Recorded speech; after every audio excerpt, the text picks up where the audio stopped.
From Grandbrothers Elsewhere.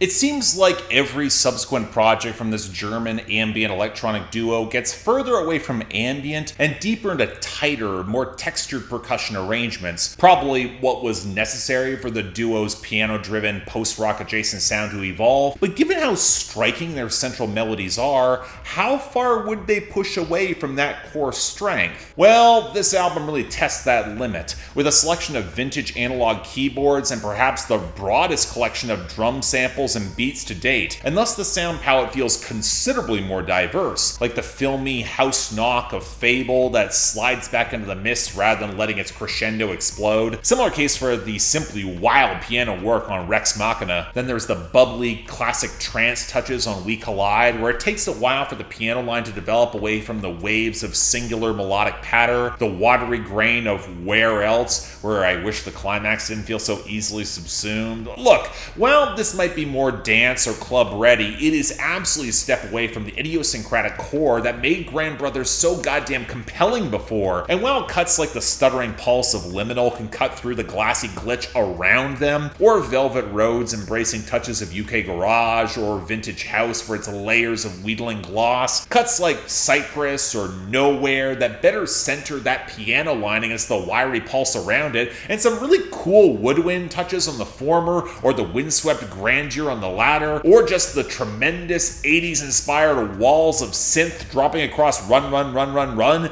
they just feel way stronger to me. Honestly, the larger problem might be compositional, as I feel like these songs often circle around their strongest motifs without driving through them. The hope that the added drums and synths might add more flavor, but I don't think they ever fully do in order to make these stand out. In short, it's the depressing feeling that this will probably break Grandbrothers to a much broader audience, but it does so by breaking away from their core identity, and while the album is still quite good with some real highlights, it feels a shade less distinct or great as a result. Not my favorite of theirs. Quite frankly, they have done better.